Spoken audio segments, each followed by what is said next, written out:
Hey friends, happy Wednesday. Thanks for joining us for UNSCRIPTED on 13 Plus. I'm Anna Orsini. And I'm Carson Courier. Thank you for joining us. Definitely a busy morning today. Also a first alert action day. All the things. It all happens on one day. Isn't that how it always works? Just can't spread out over the week. So first alert action day, we will have Allie Potter with us here in a second to let you know when those storms are coming in. Because you probably woke up this morning, you're like, it's dry. What is happening? Where's the first alertness? It's coming.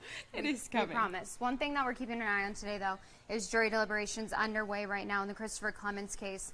They will decide whether or not he's guilty of kidnapping and murdering 6-year-old Isabel Celis. Now, this is the second time that this case has gone to trial. The first time ended with a hung jury and a mistrial last year.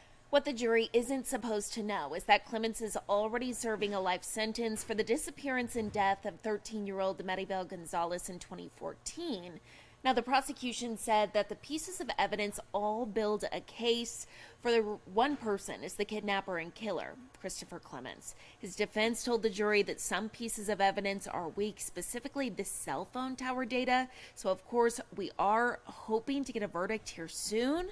As soon as we do, of course, we will update you on air, online. Our very own JD Wallace has been there in court for every single day of this trial, and he's been bringing you the very latest. 11 days, yeah. So very eagerly waiting to see what comes out of this. Of course, we'll be the first to let you know once we do. Now, taking a live look outside, very different than what it looked like this morning. You can see those clouds. It just looks cold. It just looks cold out there and wet and sad. I'm personally, I mean, that's not. Let's throw more adjectives. Sad, wet, cold, gloomy. Yeah, that's the perfect way to It's a first alert action day. It is the first alert action day. So we have Allie Potter here, as we're having like a word off with each other. We have Allie Potter here with us.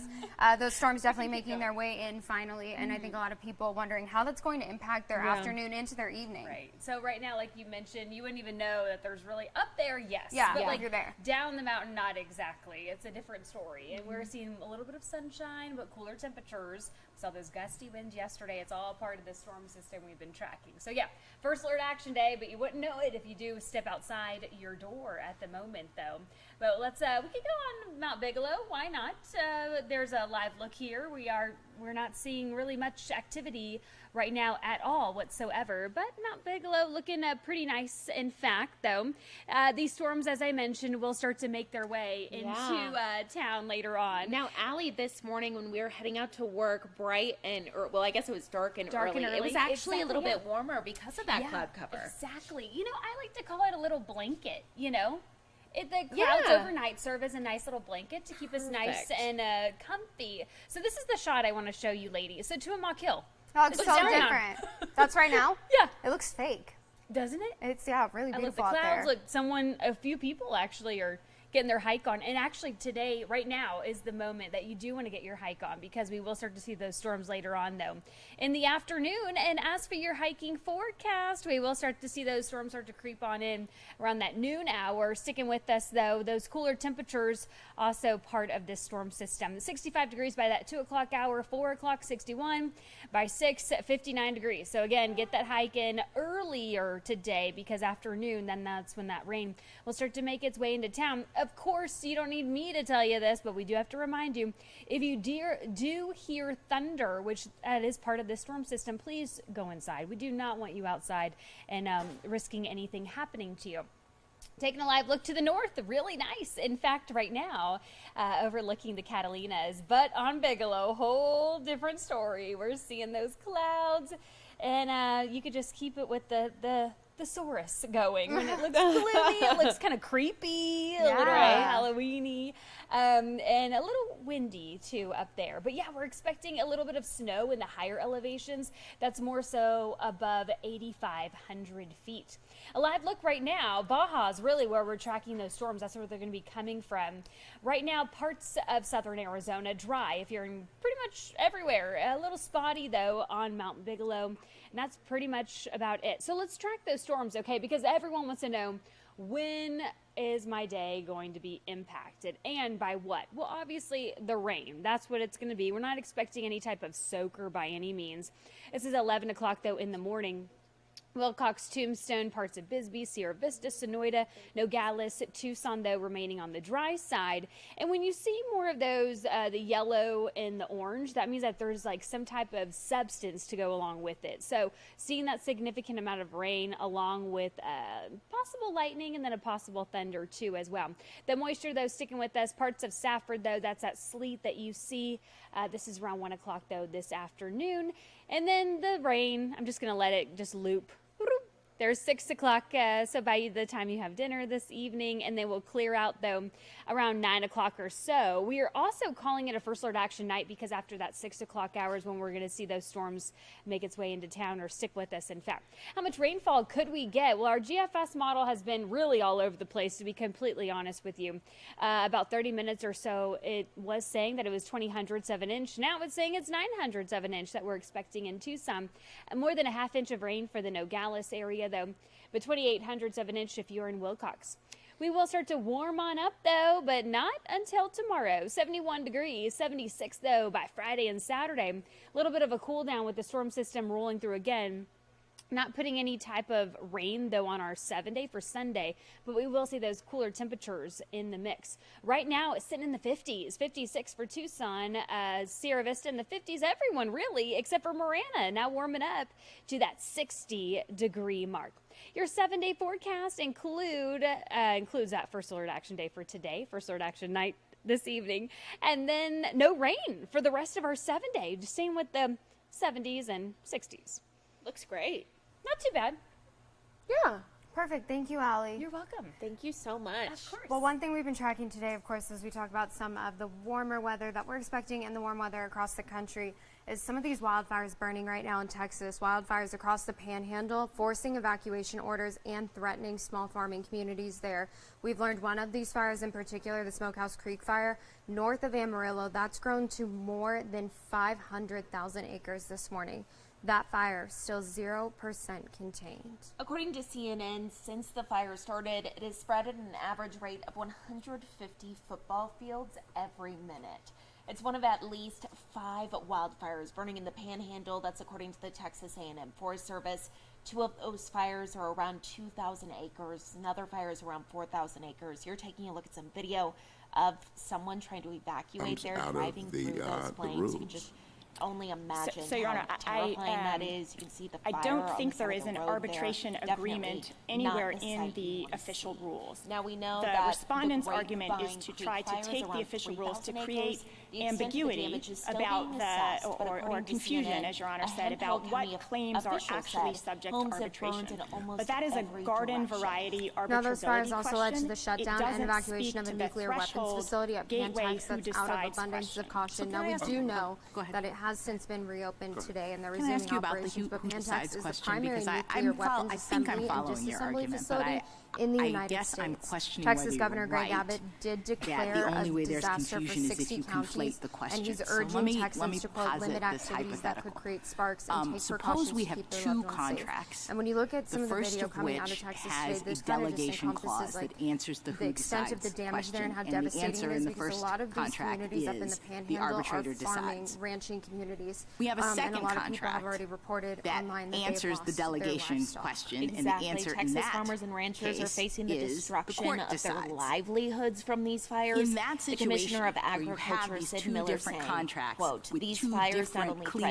threaten lives and delegation property, but also have a principles. significant impact Isn't on our the question at agriculture that industry. point which He continued by contract saying, we controls, stand in solidarity which, with you know, our I farmers take and it is ranchers another way facing of the loss Ninth and Circuit destruction. saying, well, this Our contract thoughts are with superseded them that during one. this But challenging really, time, and we're it's a committed to question supporting at their that recovery point efforts of every what step did of the the way. parties Just taking a look at intend, that what video was their and the- agreement It's those- heartbreaking. The cattle It's running away. heartbreaking It to is see. so situation. heartbreaking because, And in that as we case, know, I when a think you go to the wildfire court. happens like that, really Why the only thing am I you can do wrong is about open the that? And gates isn't and that the let your situation animals that's actually run being if it has presented gotten on that these close facts? already and you So I haven't think you are evacuated. right So about that, not it's a wrong about it. devastating And I sight think to the see. Well, and you distinction can see if between we your take a look back at the video hypothetical of that fire, and it's massive. this Aside from issue in that, this the case wind is causing that fire to very switch important directions, one. and it's 0% You're right contained about it because in 500,000 your acres. So hypothetical, aside from the you fact that it's huge, identified it's a unpredictable, so a contract lot with of the people are- delegation I mean, clause we have a and a fire second Nina right there contract just that from the isn't wind kind of silent whipping about up those delegation. flames. It specifically And addresses because it's so delegation unpredictable, a and lot of has these a ranchers different have said that they provision. didn't So have a any party warning, could come into to get their court animals resisting out. So at that arbitration point, you're making the and make a choice: do I risk my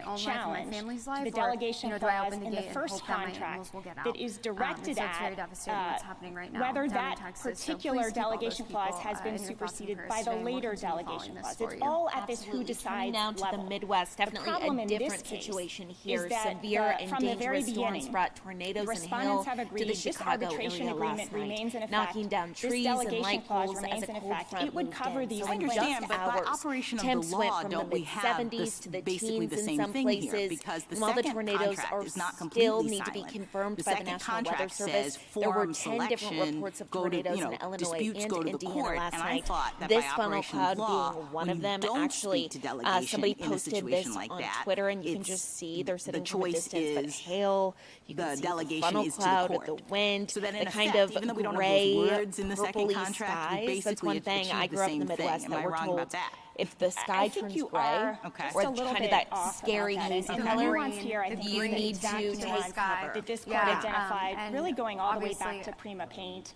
but through Rent-A-Center itself, Obviously, where it talked horrifying about the fact images you too, can just have because it's validity dark out. challenges So, I mean, you that can are watch that that cloud, occur but at how these do you know different if that levels. tornado, So you what can direction argue it's that heading? there's So some sort of we actually are invalidity going or some to sort go of ahead superstition and that occurs at the listen level in of the on the Chicago arbitration news conference agreement. right now, You taking can a look at also some of have the one that occurs damage at out the there, so level we're of the gonna go delegation ahead, clause. if And we can under pull the that up severability and get that principle that routed. this court has consistently applied and We're that working you draw here to we're get chasing this it pulled up out, and just text trying but to get the of extent Section of 2 damage. of One the thing we do know today is that a the ground only stop question here at is whether Chicago O'Hare has the been lifted. A number of respondent's flights argument incoming and departing addresses flights the who were delayed. decides Nearly question. 30 Can I flights were canceled last keep night going? because of these storms that we're seeing When in we talk to our Chicago. partners, we start And now recognizing we want to all go these ahead and cascading listen into effects of this things news that are occurring. conference here. So So I we're just want to gonna mute acknowledge our them, mics Sergeant and Carson's raise work, theirs. his team.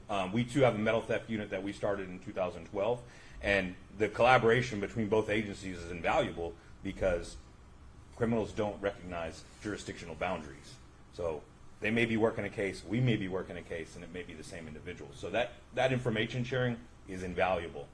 We recognize that also one of the things that affects copper theft is the price for copper. So we regularly monitor the cost of copper. It's a way for us to be ahead of the game and think, hey, are we going to see a spike in something as copper prices increase, or like with catalytic conversion, palladium increases? We monitor that just to ensure that we're aware of, hey, are we going to see anything? We share that information with each other and with our partners from the different services. So in unincorporated Harris County, we have a unit similar to Sergeant Carson's who just investigate metal theft and things like that. So thank y'all. I want to hand it over to Mr. Andy Kahn from Crime Stoppers, and he has a few words for us. Jason, I'm going to make you the sign holder. Absolutely. Honestly. I'm Andy Kahn, Director of Victim Services, Crime Stoppers of Houston. And again, I'd like to thank everybody And for moving being here. along And thank you for here allowing to some us other to news, participate. more here at home. Happening today, Arizona Governor Katie Hobbs will travel to Mexico City for what her office is calling a 3-day trade mission. The governor said Mexico is Arizona's top trading partner and a growing market for advanced technology and other key industries for Arizona's manufacturing and supply chains. And during her visit, Governor Hobbs will meet with business and political leaders from Mexico and will lead a trade and infrastructure roundtable with Mexico's leadership. Definitely something that we're looking forward to. We're waiting to get answers about. As soon as we have those, we'll update you with the very latest. Now we're going to go ahead and take a live look out to the White House today because we know President Joe Biden having his annual physical exam. While that may not be a huge thing to follow for you or I, it is something that's coming in, becoming a big issue because we talk about, him seeking another term. And a lot of people obviously wondering about his state of health going into the election this year. Now he will be evaluated at Walter Reed National Military Medical Center. President Biden is already the oldest president in history at age 81.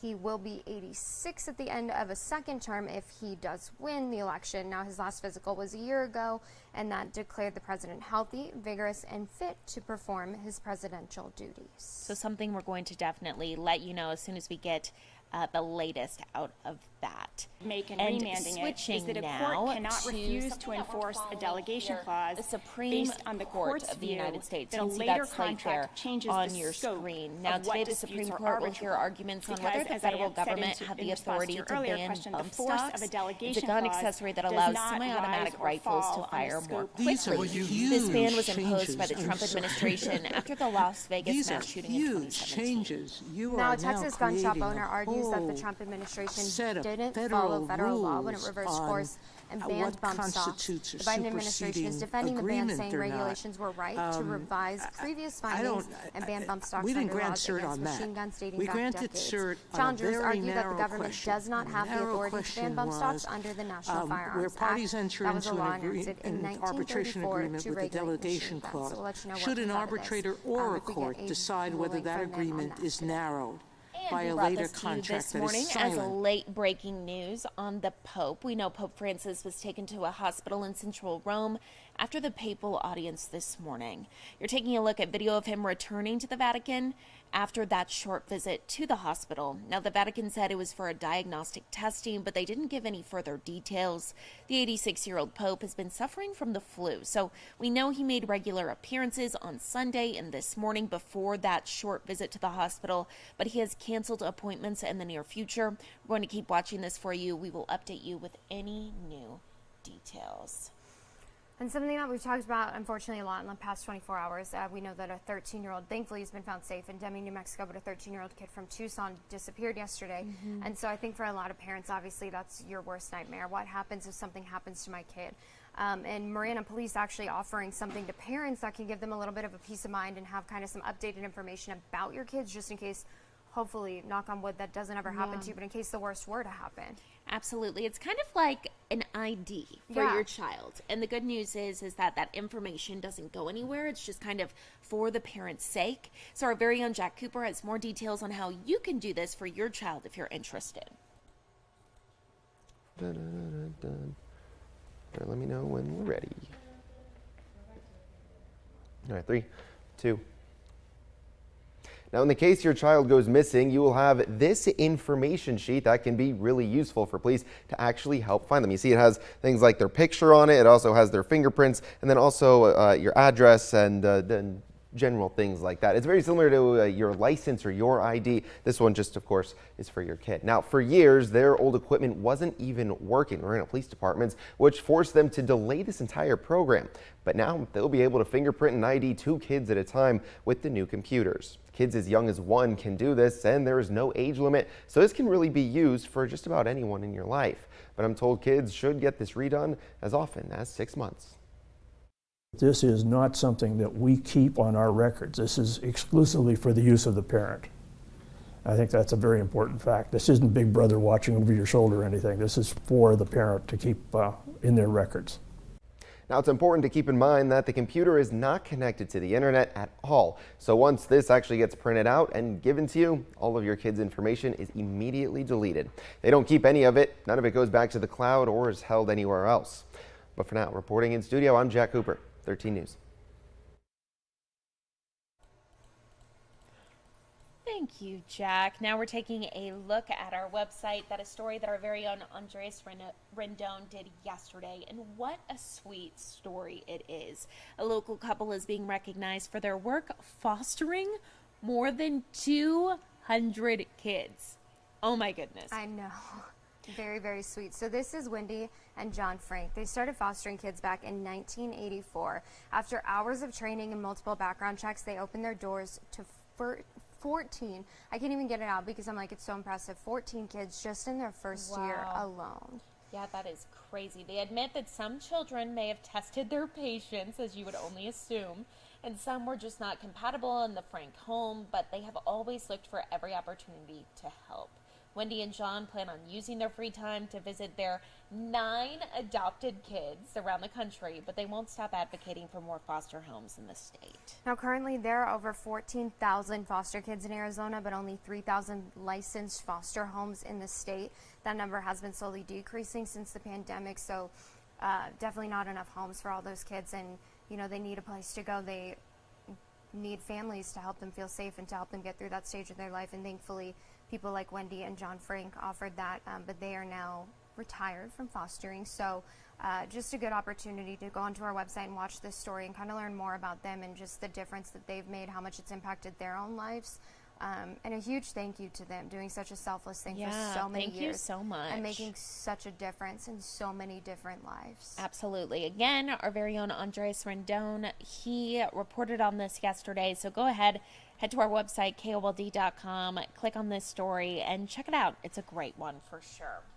And turning now to something a little bit more exciting for those folks who love to kind of bet or cross their fingers and hope to win a bunch of money. Play the Mega Millions. Yes. Think it's going to finally be your turn, and then it's not. That jackpot up to $600 million. Wouldn't that be nice? Oh my goodness. Wow. It would be fabulous. So what we know right now is the top prize has been growing since it was last won with 2 tickets in California on December 8th, but that doesn't mean people have been going home empty-handed. So Mega Millions says there have been more than 15 million winning tickets at the non-jackpot prize levels, ranging from $2 to $4 million. Big difference there. Definitely. A win's a win. A win. I'll take 2. And these include 26 prizes of $1 million or more. So, I mean, some people have won. They just haven't matched every single number, which would give them the $600 million. Are you a random drawing kind of person, or do you pick your numbers? So, probably random. You are. But I heard, didn't we do a story that that group of teachers picked the same numbers over and over and over again? They finally won. They played it like 30 times, and they finally won $1 million. So I guess, yeah, sticking to it. They were persistent with those numbers, and they finally won. But you have to wonder how much money they shelled out on lottery tickets before they won. Sure. Because then they had to split that $1 million between 13 people. So I don't know. Good for them. I mean, you walk away with something, but still, odds definitely, I don't feel like, in our favor. No. Well, go play. Good luck. The drawing's on Friday. And taking a look at another story on our website, a 114-year-old woman becomes oldest living person in the United States. She's from Houston, and definitely an amazing story here. Miss Elizabeth Francis became the oldest living person in the United States. This was after the death of a 116-year-old named Eddie in California. Yeah, currently she is the 5th oldest living person in the world. When asked for life advice, she said, "Everyone should speak their mind." Love to hear it. If that's the case, Carson Courier is living till 150. Because Carson Courier does not hold back. Oh, she is it is true. She's the most true to herself, true to what she's feeling person I've ever met. So she'll have this record one day. Hey, let's hope so. If I live to be 114 years old from speaking my mind, whew. What a life. What a life. I just can't. I mean, 114, you've seen so many different things, like so much history. She looks good, though. She looks great. I know. She has a tiara on, and she has earned it. So yes, she has. Very, very sweet. Miss Elizabeth Francis, happy birthday to her. Happy birthday. Such a great story there. Such a great story. So speak your mind. That's the big takeaway from that story. Well, taking a live look outside, you can see the stormy clouds starting to move in. First alert action day, don't forget that. Even though it may not feel like it necessarily right now, we will have those thunderstorms making their way in this afternoon. So prepare for that. Grab your rain boots, umbrella, all the things. Maybe build in some extra time if you're planning to head out somewhere for lunch. Outdoor activities, probably not the best idea later in the day today. And just be careful, be safe as we get this storm moving in. Absolutely. 13 First Alert forecaster Allie Potter will have your First Alert Action Day forecast at noon. That's kind of when those storms are expected to pick up. So definitely tune in on 13 News for that. And tune in tomorrow morning for Unscripted on 13 Plus with Anna and I. Have a great day.